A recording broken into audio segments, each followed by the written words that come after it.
And if this is your first time giving your mind a little love, I have a few goodies for you. First, don't forget to subscribe so you never miss an episode. And second, sign up for the Morning Mind Love. Think of it like a weekday oracle from your highest self to help you start each day with a positive focus. Plus, you'll get 2 gifts absolutely free: a 30-minute binaural meditation and 30 days of journaling prompts to help you remember who you truly are.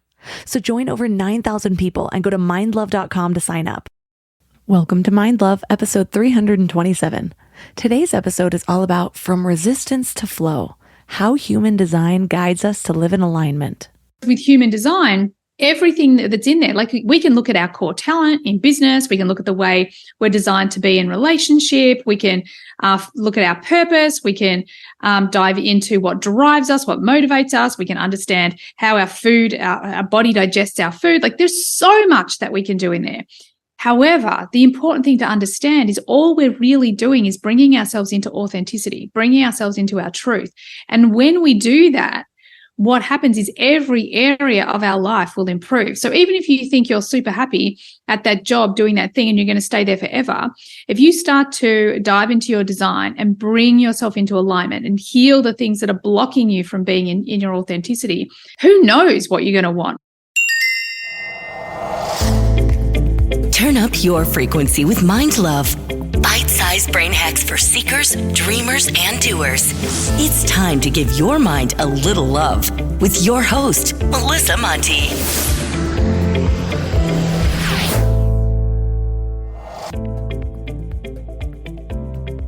If this is your first time giving your mind a little love, don't forget to hit the subscribe button. Mind love is a habit, and the more you give your mind that love and intention, the better you'll feel about yourself and your life. Plus, it's really a win-win because more subscribers means Mind Love attracts even more amazing guests to bring you their wisdom. So don't forget to subscribe. Have you ever wondered why some areas of your life just flow effortlessly, while other areas feel like a constant struggle? Or here's a level-up question. Do you even have the self-awareness to know which areas these are? I do now, but I can't say that I always have. And truthfully, sometimes I still blur it all together until something triggers me to step back and just notice. There have been times where I felt like I'm just wandering through life, trying to figure out which way to go. It's like being in this big, confusing maze. There's so many choices, and it's tough to know which path is really even mine.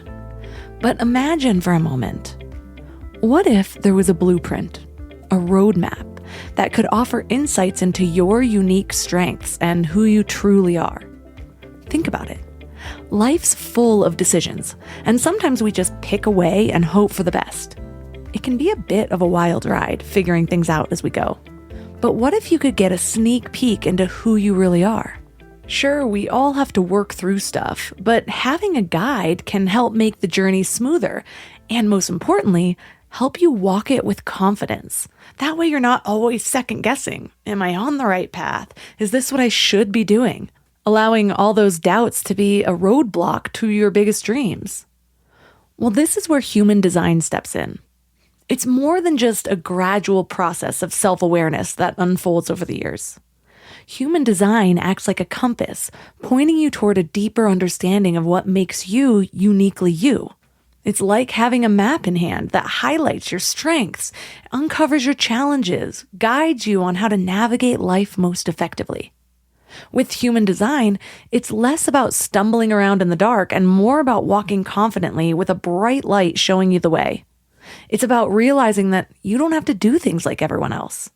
It helps you find your own special way of doing things, your own kind of success.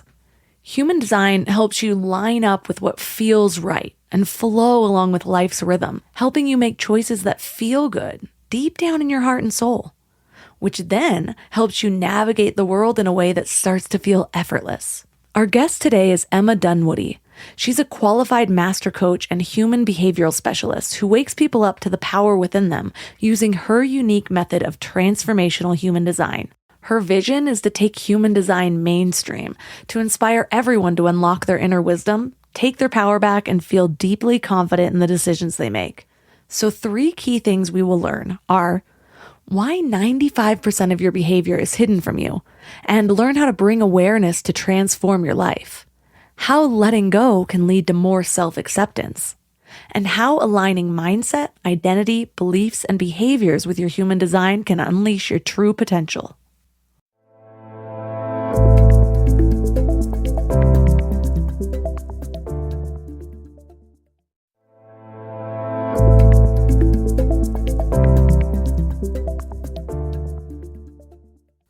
And now let's welcome Emma Dunwoody to the show.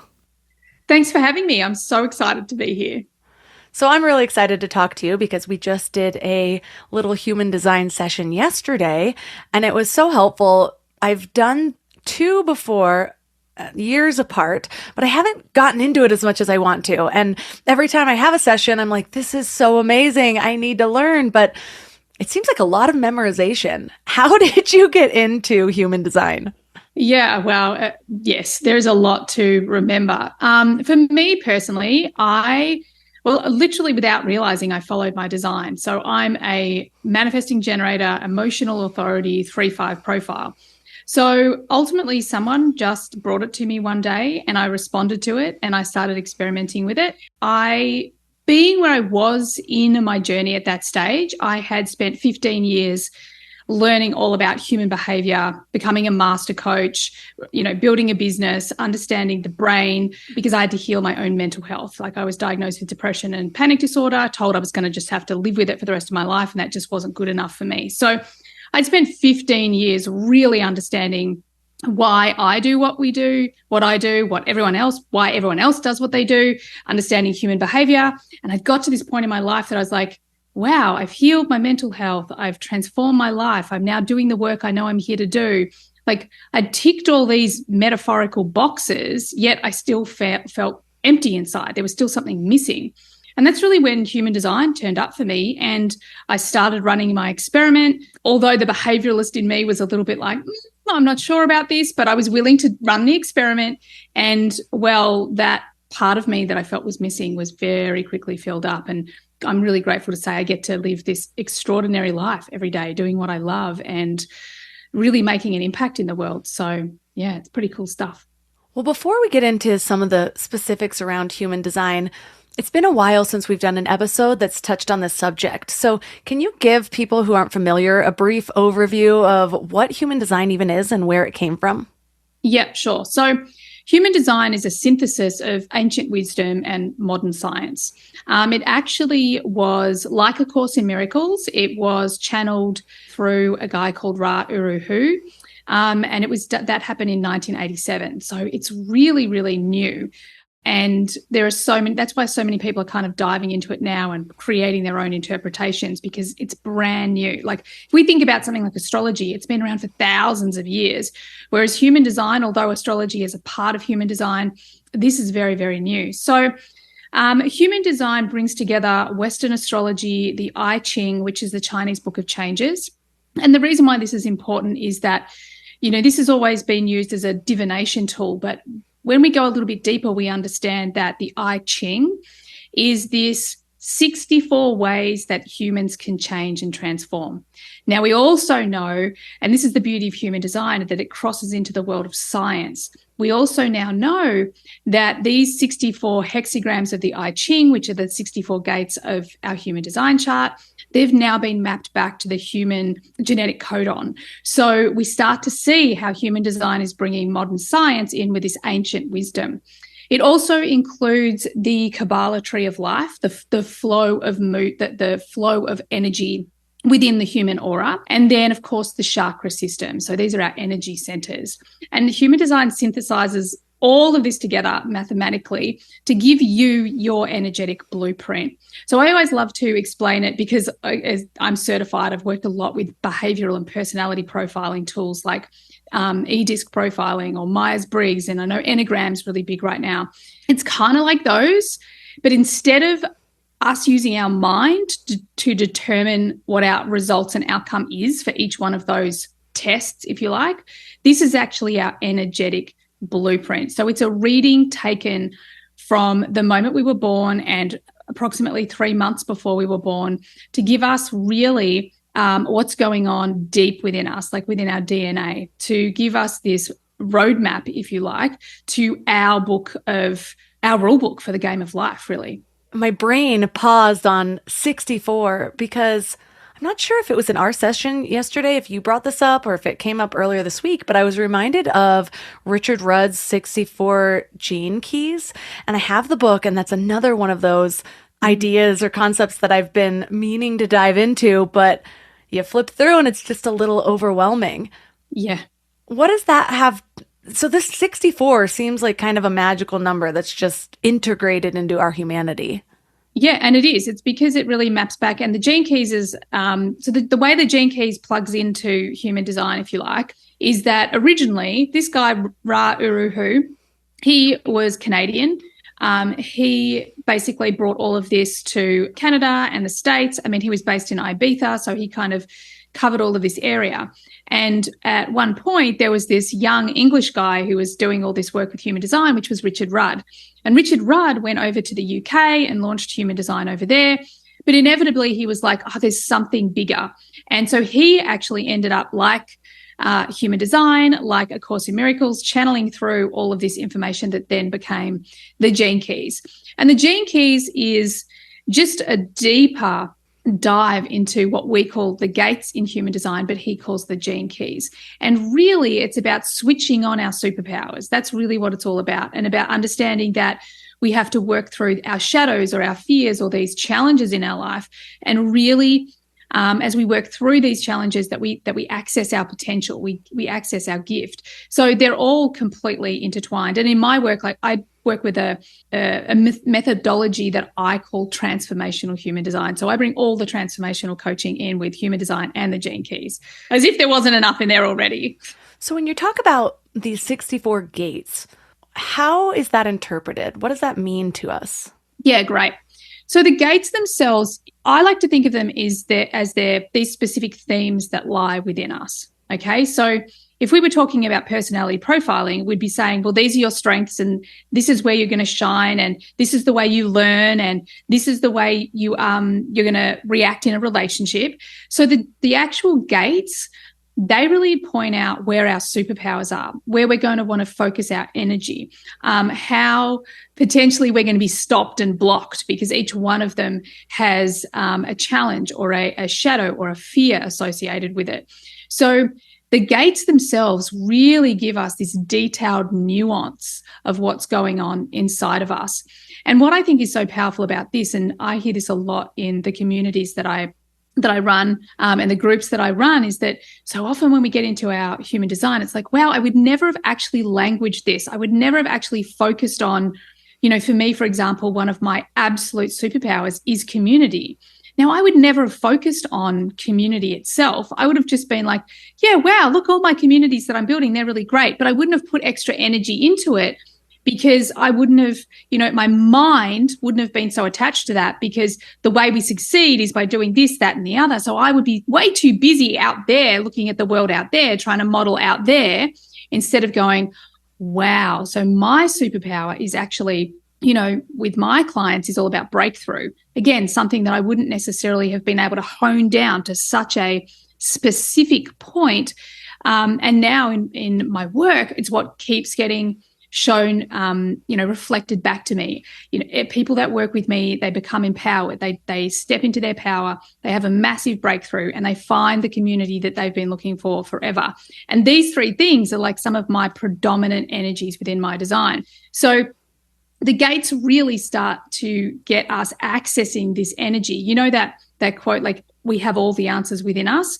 Well, the gates help us really access them, as opposed to going, I know I can feel it's in there, but how do I actually get it out of me? So give me an example of something that you learned about yourself when you dove into your human design chart that just isn't something that you'd normally find in a personality test, or something that gave you an insight that was surprising. Yeah. So look, there were so many of them.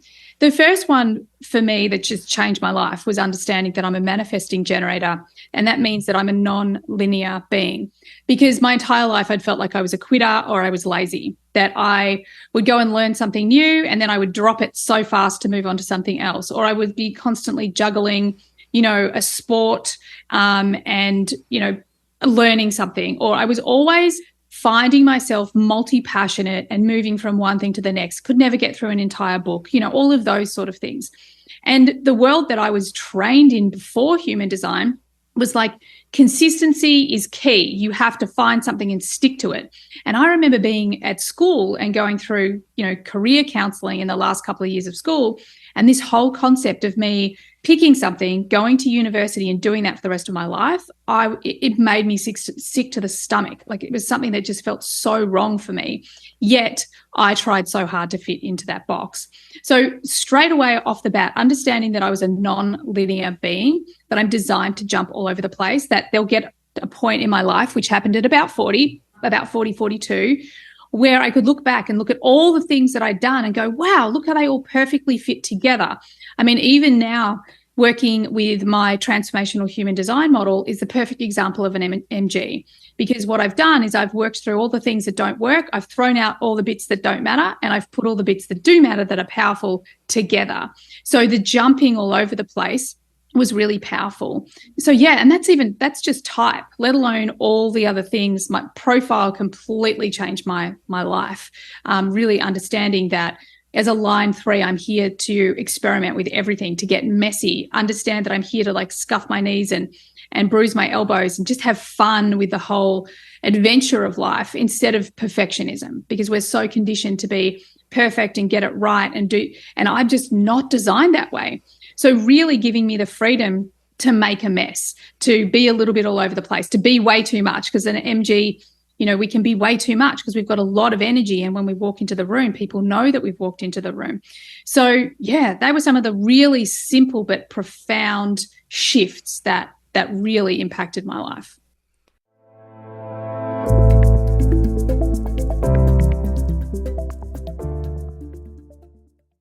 This episode is sponsored by BetterHelp.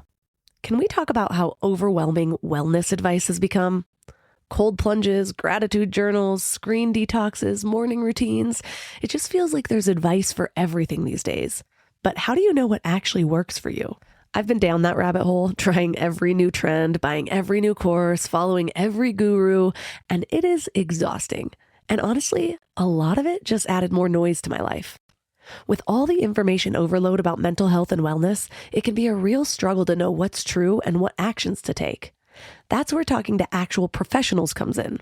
Therapy helps you cut through all that noise and figure out what you actually need, not what some influencer is selling, but what works for your specific situation. It can teach you how to set boundaries, trust your own judgment, and be the best version of yourself. BetterHelp is the world's largest online therapy platform with over 30,000 therapists. They have a rating of 4.9 from 1.7 million reviews, and you can join a session at the click of a button and switch therapists anytime if it's not the right fit. Instead of drowning in generic advice, you get personalized recommendations from someone who actually knows what they're talking about. As the largest online therapy provider in the world, BetterHelp can provide access to mental health professionals with a diverse variety of expertise. Talk it out with BetterHelp. Our listeners get 10% off their first month at betterhelp.com/mindlove. That's BetterHelp, HELP.com/mindlove. Can we talk about back to school chaos for a second? The kids are getting back into routines, everyone's schedules are crazy, and suddenly you're supposed to have dinner on the table every night like some kind of magician. But want to know what I figured out? Shopping, planning, and cooking food really can be simple and stress-free, which is why I love Hungry Root. Hungry Root takes the stress out of mealtime by filling your cart with personalized picks and planning your week of meals, getting smarter with every order. With over 15,000 recipes to choose from each week, many ready in just 15 minutes or less, it's a huge lifesaver on those busy weeknights. I personally love their Smart Cart technology.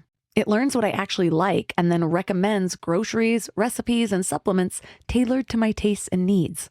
Plus, I love the kids' snacks section where I get these really easy snacks to just keep in the car or throw in our to-go bags or lunch boxes for those of you who need them. They screen out over 200 additives, including high fructose corn syrup and artificial sweeteners. They only source high-quality meat and seafood with no hormones or antibiotics, and they carry trusted brands like Oatly and Vital Farms. The time that I have gotten back has been incredible. Take advantage of this exclusive offer. For a limited time, get 40% off your first box, plus get a free item in every box for life. Go to hungryroot.com/mindlove and use code MINDLOVE. That's hungryroot.com/mindlove, code MINDLOVE to get 40% off your first box and a free item of your choice for life.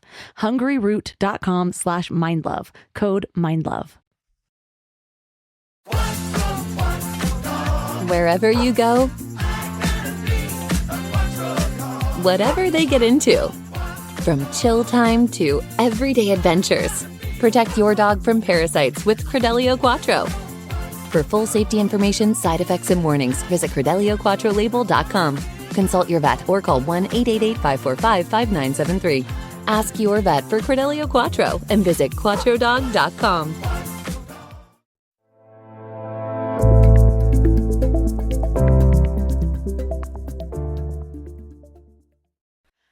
Yeah, I felt a lot of freedom when I first understood. Well, actually, every time I learn about it, I understand it in another layer deeper. But I remember hearing the concept of like allowing things to come easily for me. It just made a whole lot of sense. It's funny, I know a lot of people have almost guilt when things come easy for them. I never had that. I never really got it. I'm like, it's not my problem things are hard for you. But I thought that was almost pressure for me to do more so I could find something that's a challenge. Because I'm like, why am I wading in the shallow end of the pool type thing? But that is really how so many of my big life moves have gone. And how I've sort of explained it to myself before I knew my human design type is that I thought, well, maybe now I'm in alignment. And so that's why things are coming easily to me. Because a lot of the times that things started coming easily, I did spend the time to figure out which area I wanted to be in. For example, when I started my podcast, I grew it really quickly.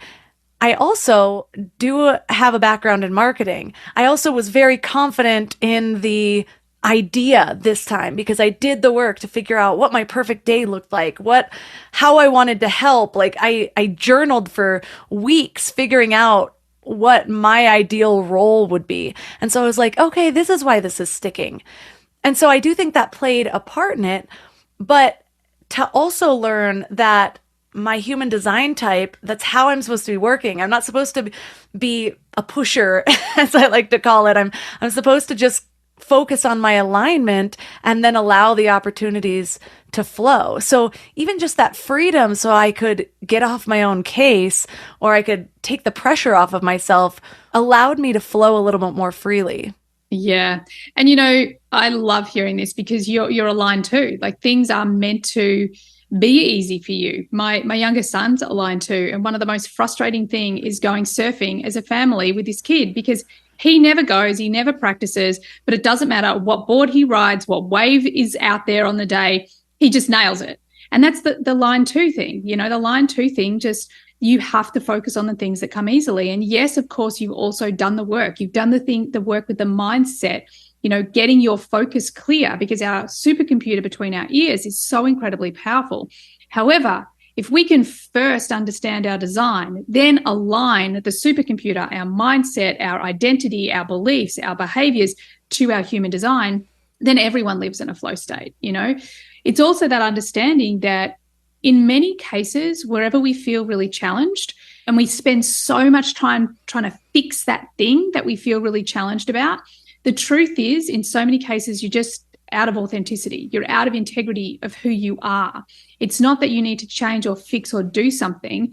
It's actually that you need to honor who you are. And what I mean by this is an example I just had on my mastermind recently. We'd just done Gates Week, and one of the ladies is like, "Well, I just feel like I'm in fear all the time, and everything comes back to this fear and this rejection." And she was really like baffled by it. And she's a line 4 in her profile. And I said to her, but what if all of these rejections as a line 4, they were gifts from the universe saying that's the wrong person for you? Because a line 4, their stability in life is within the relationships that they make. Like everything is about the relationships and the people that they have. And in that moment, she was like, oh my God, you're kidding me. When you say it that way, it's as clear as day that all of these what my brain, my ego was telling me were rejections, were actually like, that's a pass. It's a no. Like that's not where I want to go. That's not the person I want to help or serve. That's not who I am. They're not my people. And I think with human design, this is where we start to understand, oh my God, I've been trying to fix myself and there's nothing to fix. I'm just expressing it through fear instead of expressing it through that higher love potential. That's so interesting. One of my main messages that I always come back to is how to use your limitations as guideposts, where so often we're like, oh my gosh, the door shut on me, so now I'm just stuck where I am. And it's like, people think they want more options, but then often you're stuck in analysis paralysis. However, when you start to narrow it down, which is what I look at it now, it's like, it feels disappointing at first, but then it's like, well, thank you, universe, for making this choice a lot easier for me. I guess I'm going to go over here. And that's kind of how I got into entrepreneurship. I realized there were a bunch of reasons why the doors to the regular corporate world just felt closed to me. And so I'm like, well, I'm going to make this work. And I see that now where I likely would have given up if certain doors hadn't closed. I would have thought, well, entrepreneurship's a little bit too hard. I'll just go back to what's comfortable. But I didn't give myself that option. That option wasn't even really given to me. So I stuck with it. And not to say that it was super difficult. The difficult thing was that first couple of years when I was trying to figure out where to invest my energy, what to create, and finding clarity, I'm going to use air quotes there, in all the wrong places, because I wasn't actually finding clarity. I was like, okay, well, what do I think could make money? What are other people doing? What is exciting in this very moment versus really figuring out what's going to align with my superpowers and who I am. Yeah. And I think that's the biggest challenge most of us have. We're so conditioned to look external of ourselves. I realized really early on when I was training to become a master coach, I remember having this epiphany of like, oh my God, the entire world goes external to go internal. So what that means is that we go out there looking for what we want. And yes, of course, we need to be inspired and we need to see evidence and all of those things. However, we never ask ourselves first, what do I want? Who am I? What feels good for me? And I feel like that's the point, is that human design gives us that opportunity to just dive into, as Socrates says, like, know thyself. This is where we need to begin. And then we go external, because if we understand and we follow our human design, and I love that you said, clarity in all the wrong places, because you're an emotional authority. So clarity itself, you're never going to have crisp clarity. However, if you know how to work with your strategy and authority, you don't need it. No one needs it. Because what does clarity actually mean? Clarity means that your mind, your ego, needs certainty. That means that on some level, you want to control your external reality, which means you don't have internal certainty, which is what we all want. Because when we really have internal certainty, we might have this future vision of, okay, well, I know for me, one of my driving forces since I was really little was like, I want to understand my potential, my greatness, and I want to have an impact. I want to leave the world better than I found it. And sometimes those simple three things have been, which are in my design, by the way. Obviously, I was aligned to these things way before I ever came to my human design. But even these three things are enough when I have strategy and authority, because I'm like, I know how they feel. And as long as I know how they feel, then my strategy and authority is going to guide me there. And I'm never going to get attached. I'm never going to not take aligned action because I don't have clarity. Because at the moments that I feel like I don't have 100% clarity, well, I'm just going to trust my internal guidance system and the way that the universe guides me, because what I can't see, something greater than me can. And that's that ultimate trust. That's internal certainty. That's that, okay, well, I'm pretty confident I'm going in this direction. I've done all my future self work. I've, changed my identity. I've addressed my beliefs and I'm healing my trauma. I'm doing all the things, but I'm also not attached to exactly what I need to do and be and all of those things, because I'm trusting the process that is unfolding in front of me. And I think that, and ultimately, the most important job every single one of us on the planet has to do is to love, trust, and accept ourselves. Because if we can love, trust, and accept ourselves, like internal, then we can only manifest that externally. So ultimately, all the things that we want, the money, the love, the career, the impact, the health, the vitality, all of those things will come when we love, trust, and accept ourselves, when we allow ourselves to be guided from our internal wisdom and the universe, when we allow those things to unfold in front of us and we follow this wisdom, then, what unfolds in my life and my experience is so much better than I could ever have imagined for myself. So let's go back a second and cover the main manifesting or the main human design types for people that aren't familiar with human design. Yep. Okay. So when we come to human design, we always start with type. And the reason why we start with type is because this is kind of the first group that we get put in, and we understand our strategy. So our overarching theme and our strategy. Our strategy is the way the universe communicates to us. It's like our little North Star. Like if we keep following that thing, our authority, which is our internal guidance system, will respond to that thing. And it's like this communication loop that's constantly happening. So we have the 5 types. The first of the 5 types is the manifestor. Manifestors are here to inspire people into action.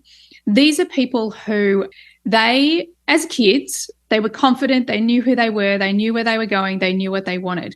And oftentimes that was really uncomfortable for the adults around them. So they got controlled and shut down and all of those things. So they become people pleasers. But ultimately, the manifestor is someone who they're going to spark new things. They're going to be the trailblazers. They're going to kick things off. They're the person that's like, I was just thinking about this thing. And the moment they share this thing, everyone wants to get on it, or they're not interested because they have this energy of being quite polarizing. Manifestors have their people that they're here to inspire into action. And then the people that don't get them, like Johnny Depp's a manifestor. If you think about someone like that, you either love him or you hate him. It's kind of that kind of energy. So yeah, they just have to be unapologetically themselves because they're literally sparking the new things in the world. The next type is a generator. A generator is here to build. They're the ones that are here to be inspired into action. They're the ones that, unfortunately, in the past, they're the ones that have worked their butts off out of obligation. They just work really hard because they can. And what happens is they completely destroy their life force energy. And their life force energy is their guide. It's the thing that's telling them what they're here to do, here to be, here to build. So a generator is very magnetic. And when they're following what lights them up, specifically the work that lights them up, then they become very magnetic, very attractive to other people, and people want to learn from them. They want to hear from them. Now, their strategy is all about being in response. So one of the challenges is that the manifest is the only one that's really here to initiate. The rest of us, and that's like less than 10% of the global population, the rest of us are all here to respond in some way. So generators are here to respond. So let's say they're lit up by human design, for example, then they follow that. And every day, every moment almost, the universe is going to be bringing them things to respond to. So if it's their work, they'll just be, it might be particular business models, it might be topics, it might be people, it might be all sorts of things, but constantly these generator types are in response. They go to the refrigerator, they open the refrigerator, they're in response to the things that are sitting there in front of them. And that's what they need to follow, because what their sacral, their gut is telling them is, yes, I have energy for this, or no, I don't. So every response is an uh-huh or an uh-uh. And if they follow the uh-huh and the things that light them up, then they have this huge capacity to build great things. Then we have the manifesting generator. The manifesting generator is a hybrid of the manifestor and the generator. So a lot of what I've said about both of them also applies to the MG. Now, the MG is, as I said, it's a non-linear being. These people also tend to be pretty superhuman. They're the people that are here to demonstrate human potential. However, they can feel like they're too much because they tend to have a lot of energy. They tend to be a little bit all over the place. But it's because they actually learn faster and get out quicker. So they're gathering information a lot faster than a lot of the other people. And they also can kind of put the bits together. Their strategy is also to be in response. Their strategy is also to inform, which is the manifestor. So they have the strategy of both the manifestor and the generator. So to inform, and to respond. So again, they're constantly in response to life.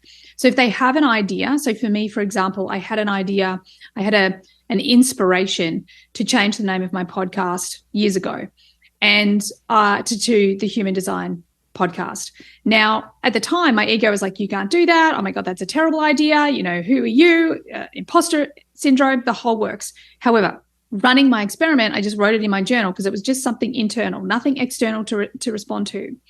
Then the next day, I'm on a call to one of my mentors, and he literally says to me, you need to do a podcast on human design because there's no good ones out there. So I was like, wow, okay, this thing works.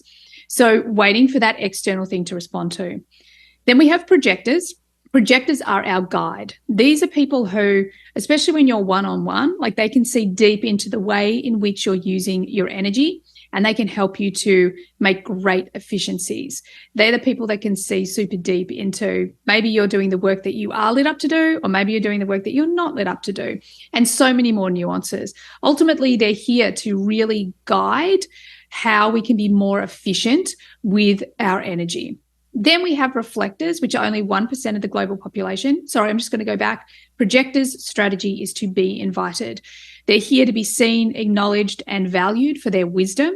And when they see, value, and acknowledge themselves, then they will get invitations to contribute that wisdom to the world, to the group, to people, whatever that might be. And then finally, we have reflectors, who are 1% of the global population. They are our mirrors. They are literally reflecting back where a relationship, a group of people, a community, a family, a business, exactly where they're at. They're reflecting back all the energy, the life force energy, the mental energy, the wellness energy, all of it. They're reflecting all of it back so that we can really see the truth of what's going on. These people have an ability to see subtle energy that is extraordinary.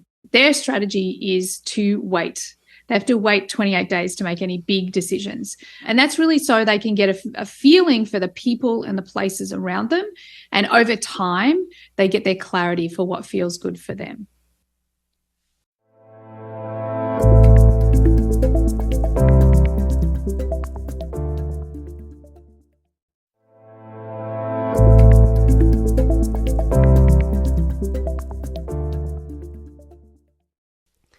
When I first got my human design type, this might sound silly, but I felt almost disappointed because I'm like, of course, doesn't everyone want to be a manifester? And then I could imagine, I think my husband ended up being a generator, and he's like, that doesn't sound that great. And then somebody else ended up being a projector, and they're like, projecting doesn't sound good. So how are your feelings on the different types, and do you often have people having reactions like that, and how do you respond?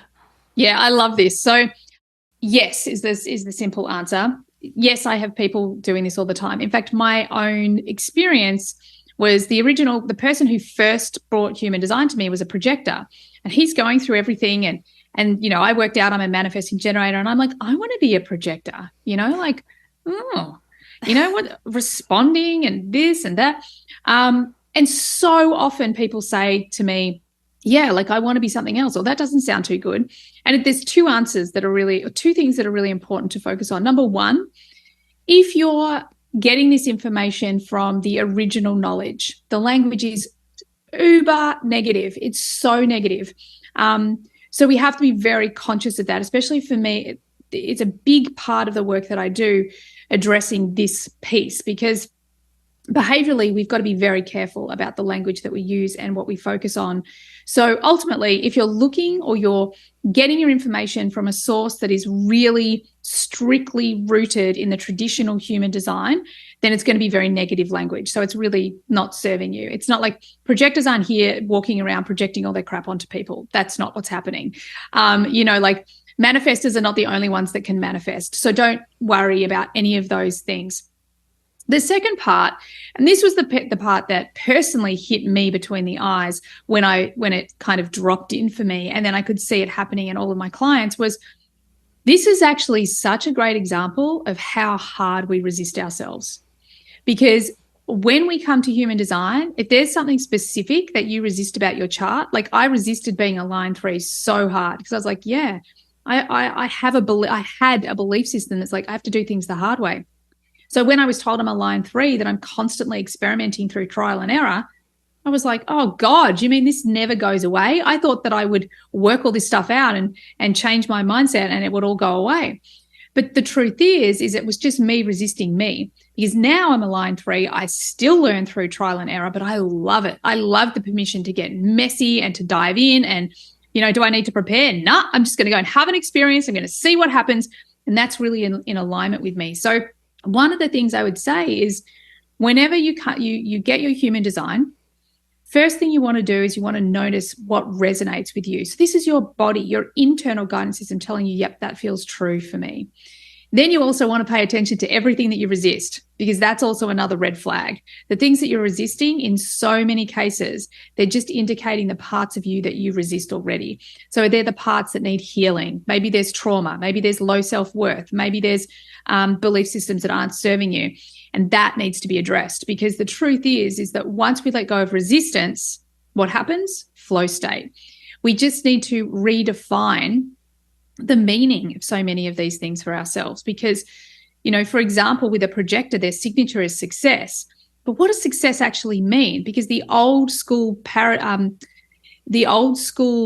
definition of success that so many of us have hustled our butts to tick that box and then gone, yeah, this doesn't feel like success to me, that doesn't work anymore. So we have to actually redefine a lot of these things for ourselves. And then once we do that and we heal the stuff within us, all of a sudden we're like, oh yeah, this is absolutely my design. And I don't want to be anything else. I want to be exactly this.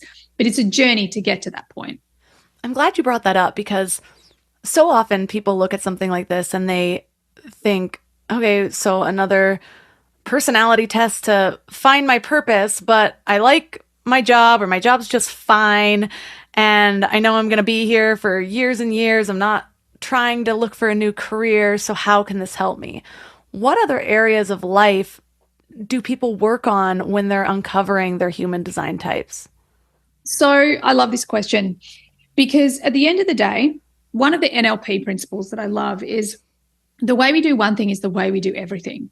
Okay. So if you're struggling with something at work, you're going to be struggling with it elsewhere, whether you're paying attention to that or not. That's 95% of our behavior is unconscious. So you might even be unconscious to it. But the thing that is most important is that in many cases, especially with personal development, what we're doing is we're going, well, I want to find my purpose, or I want to manifest a new relationship, or whatever it is. And we're really focused on this one thing. And it's like going to the doctor and saying, I've got a cold. And they say, well, here's antibiotics, or whatever they give you, right? It's kind of the same thing. Like, we're trying to be really focused on the one thing that we want to focus on, and we want to fix that one thing that we want to focus on. Whereas with human design, everything that's in there, like, we can look at our core talent in business, we can look at the way we're designed to be in relationship, we can look at our purpose, we can dive into what drives us, what motivates us, we can understand how our body digests our food. Like, there's so much that we can do in there. However, the important thing to understand is all we're really doing is bringing ourselves into authenticity, bringing ourselves into our truth.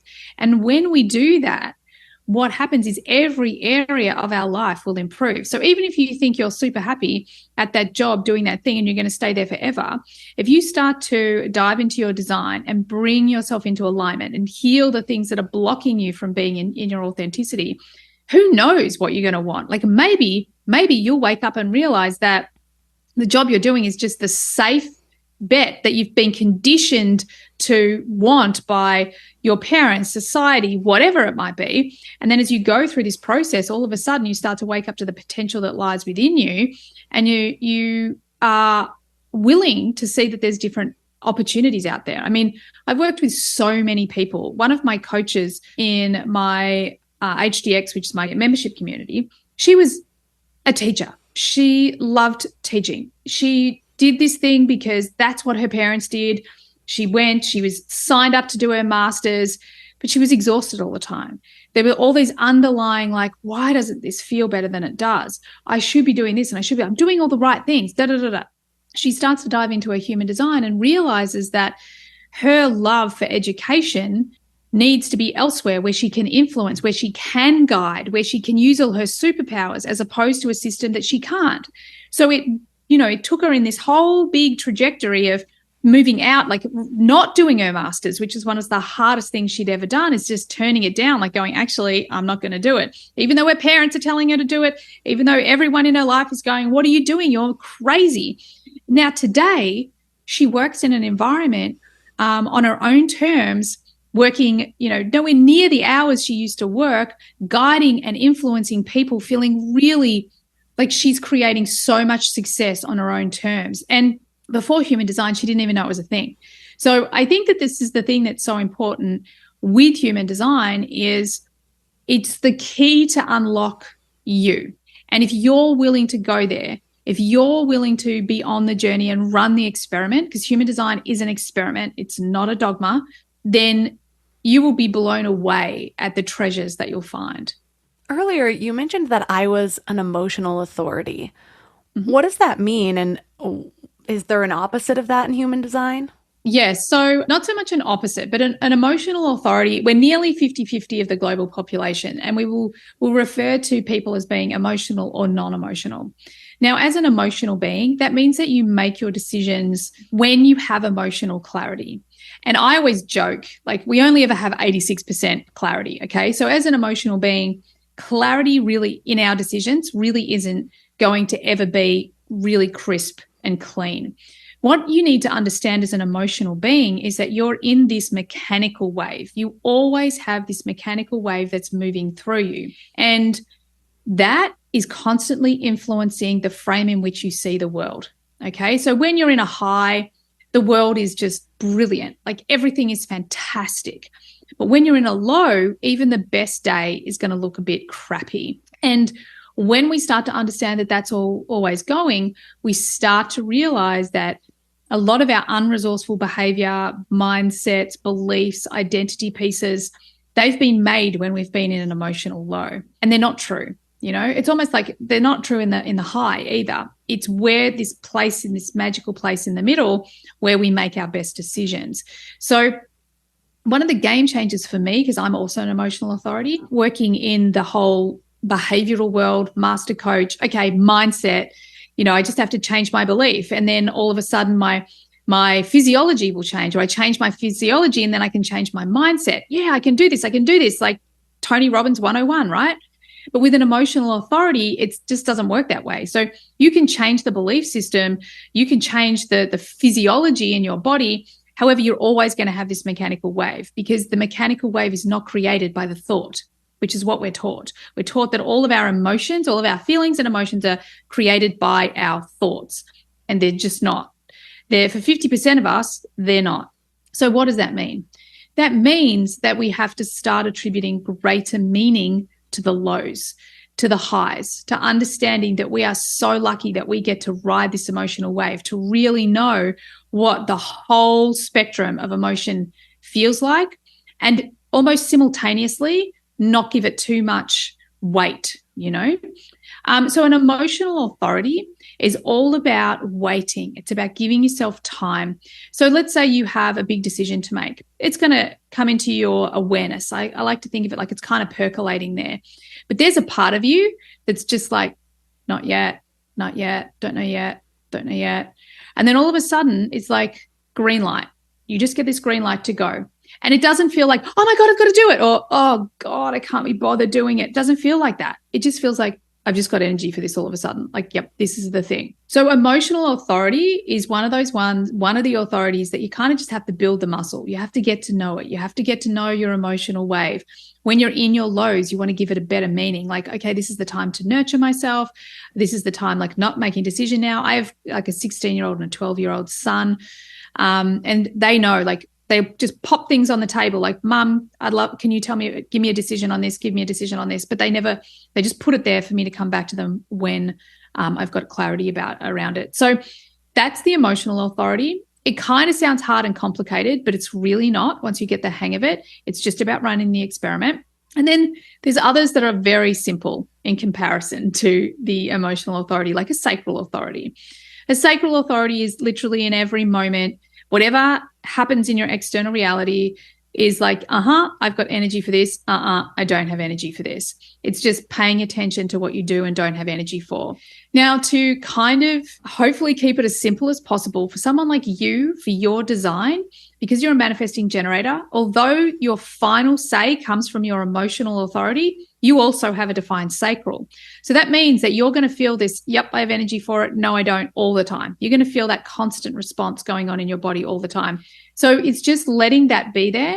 And then for the big decisions, you want to just sleep on it. You just want to give yourself a little bit more time, because all of a sudden you'll just have that, oh, it's that. You'll just have that clarity drop in. Does that resonate? It definitely does. And I have attributed it to just, I've said I work in waves. And so I'm like, is it my cycle? Yes. Is it this? But regardless of what it is, because right now I'm breastfeeding, I'm not even having a cycle. So like, it's just everything's up in the air. But I know immediately, like, right now I'm actually in one of my high states. I tend to get like that towards the end of the year.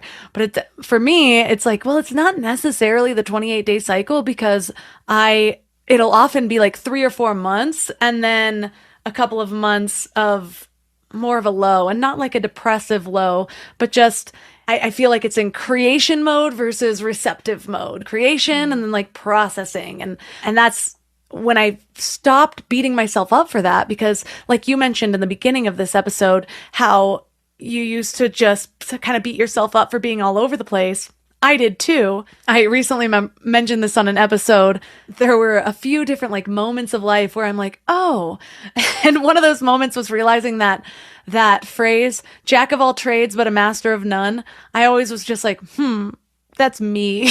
And then I realized the rest of the phrase was, is oftentimes better than master of one. And so I was like, people have just been cutting that in half and giving it the opposite meaning of what it is.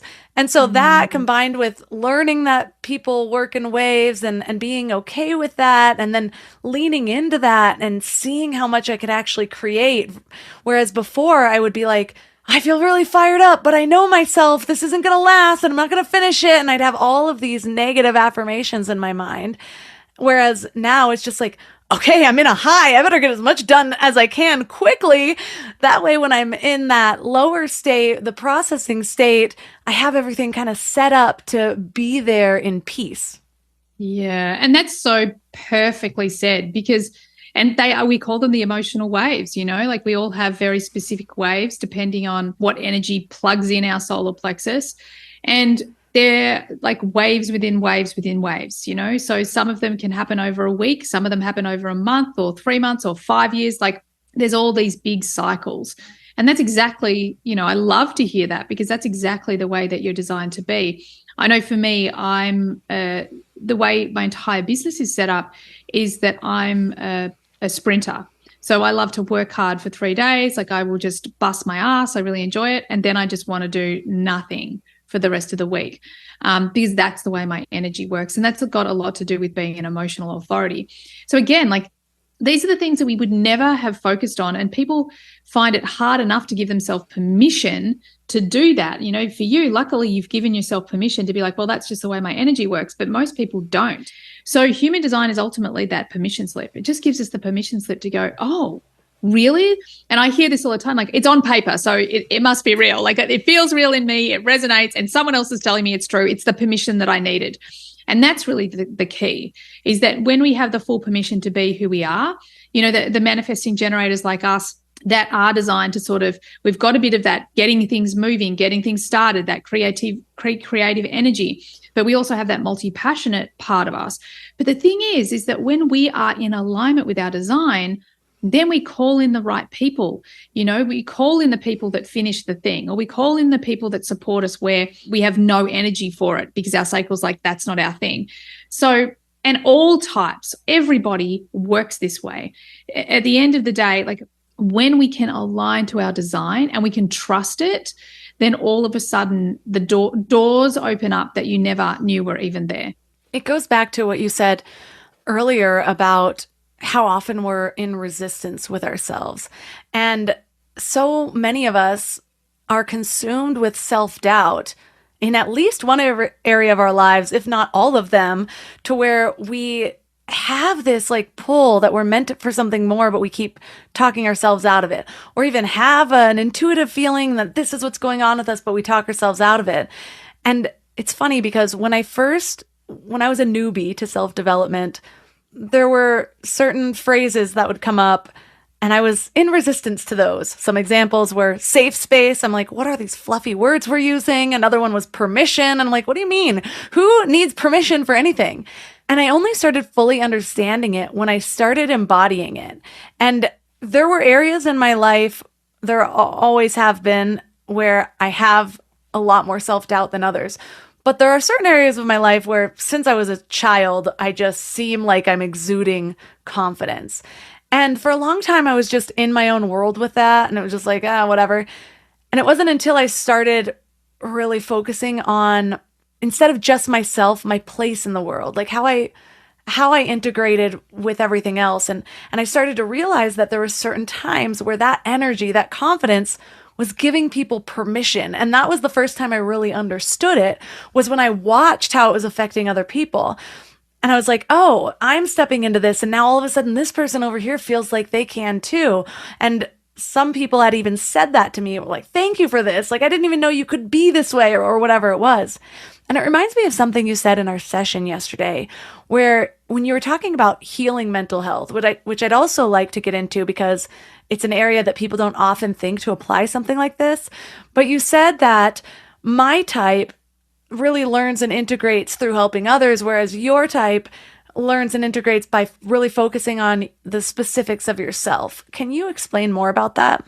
Yep, absolutely. And I was thinking of exactly that. It's that transpersonal versus personal piece. And I'll talk to that a bit. The other piece I just want to quickly respond to is that confidence piece. People say to me all the time, and this is exactly the same as what you've just said. I say, wow, you're so confident. And I'm like, wow. Because as a kid, I was so shy, like so shy. Confident was not a word that you would have used for me. And if I ask myself, am I confident? Yep, I suppose I am. But it's not that. It's actually, I'm authentic. I know who I am. I know who I am.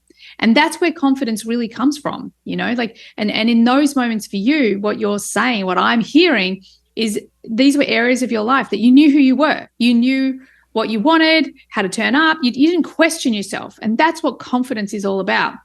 Like, I am quite willing to make mistakes. I'm not bothered by that. I used to be, but I'm not anymore. So a lot of confidence comes from just being ourselves and knowing who we are and being like, yep, I am 100% enough. I'm enough. Even though I'm imperfect, we are all perfectly imperfect.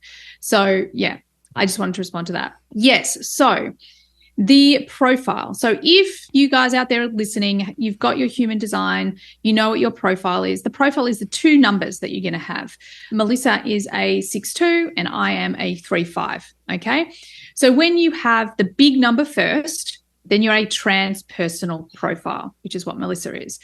Then I am a personal profile because I've got the small number first.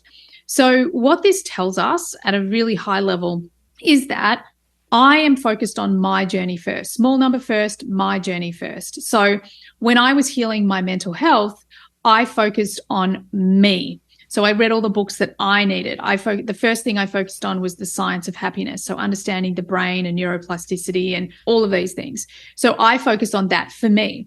But for you, being a transpersonal person, the more you focus on you, it's almost the more lost you get. You're like, I can't get that elusive clarity. I don't know. But the moment you focus on someone else, like in the mental health example, is when you maybe you have a friend that's struggling with mental health and you're struggling with mental health, not that you are, but just as a metaphor, then in helping them, in reading the books for them, in guiding them, you in turn heal yourself. So yeah, it's a really powerful frame of mind because for me, I have a lot of energy, a lot of what we call in human design tribal energy. So there's this part of me that really focuses outward on the family, the community, all of those things. However, if I do that too much, I feel derailed. Like I feel like a little bit adrift. And for you, it's going to be the other way around. Like when you're in these times where you are creating, if you're too dialed into your specific journey, then you're going to feel a little bit derailed. You're going to feel a little bit unclear. So it's just another place where we're like, right, I know where to at least focus my energy, because focus is the most powerful thing that we have as humans, because what we focus on determines our identity, our beliefs, the language we use, and ultimately how we create our external reality and how we create the planet that we're living on right now. So when we know where to powerfully place our focus in a way that's going to grow and evolve ourselves and the human race, like that's the ultimate gift. I mentioned this in our session yesterday, but it's so interesting to me how I figured that out, but had no idea how it related to my type. I didn't know what human design was back in my early 20s, but a close friend had died by suicide when I was in high school, and I was angry at him. It feels off-putting now that I say it, but at the time, it was this whole, like, it felt like manipulation. He was like putting it in our faces for a while, and we thought he was just like manipulating us. And then he went through with it, and I was just broken because I not only felt guilty, but it also was like, it was teenagers, like it was this bad breakup with my best friend and like all this stuff where, teenagers can be with their emotions and everything, and nobody thinks that that's going to happen. And then he did when he called her on the phone, and it was just this horrible situation. But I remember being like, wow, like you wanted to just get back at her that badly, which again doesn't make sense now, but at the time I couldn't really comprehend the actual sequence of events. And even though I moved on, sort of, there was something inside me that there was a blockage from that. It was one of my first traumas that kind of stacked up on each other in a short period of time. And it's what I see now was one of the things that really closed me off to my emotions, to my body, to my feelings. But as I was in an active downward spiral, I did do a couple things that helped me. And one of those was I volunteered at a suicide and crisis counseling center as one of the people who answered the phones.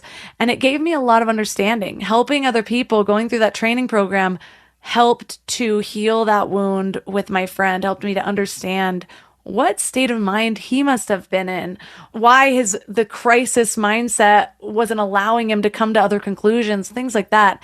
And from that moment on, I knew when I am going through something, the fastest way for me to heal from it is helping somebody else.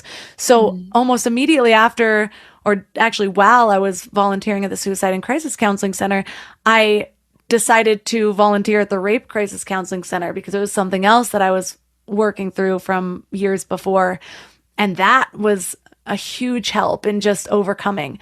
But like I said, I had no idea anything about human design, what that was coming from. I just knew that transformation was so quick after helping somebody else. And even just after the very first phone call I was able to answer, even after the first few training modules before I even got to answer phone calls, because you're working with like case studies and things like that. And so to this day, it's part of the thing that I wrote down when I was figuring out my purpose in life, how I wanted to serve.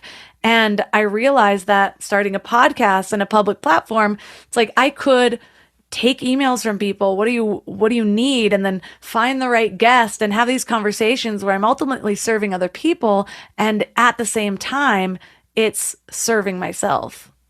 I love that. And, the podcast example is perfect as well, because your podcast is all about, answering other people's questions, like learning for the other ultimately.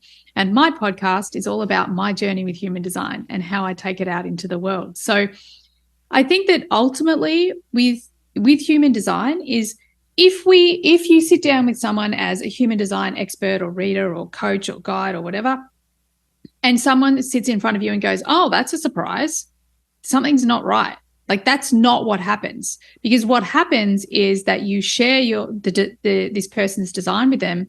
And every time it's like, oh my God, I knew that. Oh my God, I knew that. Oh, yep. Yes, that's me. Yes. And it's this real resonance of truth. And you can't make that stuff up. Like there's no way I can know what's going on in someone's life or how they're designed to learn or to, heal their mental health. Like, but this guidebook can give me a really good idea to empower them so that they can do that for themselves. And that's ultimately, from my perspective, what all the work I do is all about. And again, it's in my design that it's about empowering the individuals to become their own guru. Like, it's important that we understand that the power does lie within us, that we actually can access all of these answers, that we are all divinely guided, that we all have these incredible superpowers, that this conditioning piece that we've carried around and will continue to carry around because it's the way our brain works. However, we get the choice to recondition all of it. We get the choice to live in alignment if we can just work through our darkness, that we can work through our fears, we can work through these challenges, just like you were explaining with your trauma in the past. And ultimately, like, human design's just the map. Like, it can give you the fast road, but in so many cases, you're going to find people a good way through their development, like whether it's personal or spiritual development, and they're already aligning to their design. You know, that's what happened with all of my clients before I integrated human design. And then after, I noticed that I'd already been coaching them closer to their natural design. Ultimately, so many people don't have that self-awareness. So human design really helps people get the self-awareness that you need to just lean into who you are and to heal the things that you need to heal so you can access your greatest potential. Well, thank you so much for bringing all of this. I've done a couple of episodes over the years, but something about your way of explaining things gave me this deeper understanding and kind of touched on pieces that I didn't even know I was missing. So for listeners that are really resonating with you and want to learn more about where to connect, where to maybe have a session with you, where's the best place for them to do that? So the best place is just head over to my website, which is emmadunwoody.com. And if you want to check out your chart, you can go and get your free chart. And if you do that on our website, we'll also send a lot of support over a period of time. Not all at once, we won't overwhelm you, but just support so to help you unpack your design. And then, of course, heading over to my podcast, which is the Human Design Podcast, where I break down everything really simply, really easily. You know, it's super important for me to make human design simple because people pick it up and they do it when it's simple. So that's my whole ethos, to make it as easy to integrate for everyone who comes to human design.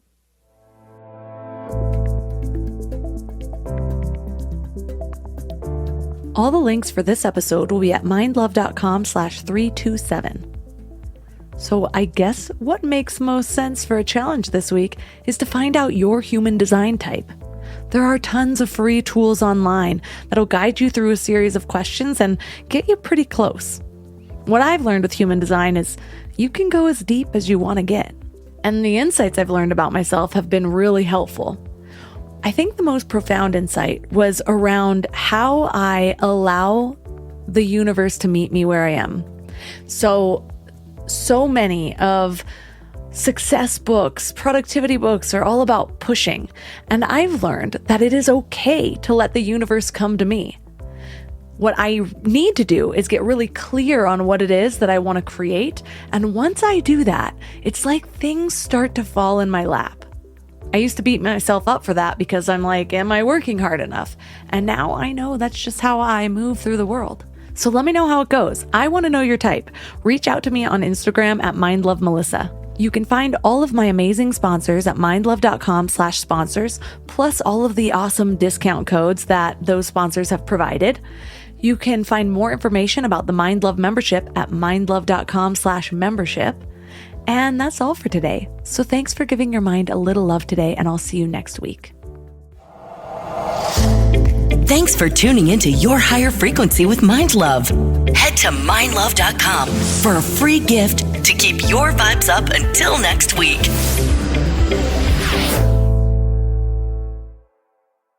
How many times have you wished you could be in two places at once? With Wix, you practically can. Wix's website builder is packed with powerful AI tools to make running your business online easier. Build a full site just by talking with AI. Get an AI agent to manage your sales and marketing. Or work like a 10-person team, even if it's just you. So you don't need superpowers to get everything done. You just need Wix. Try it now for free at wix.com.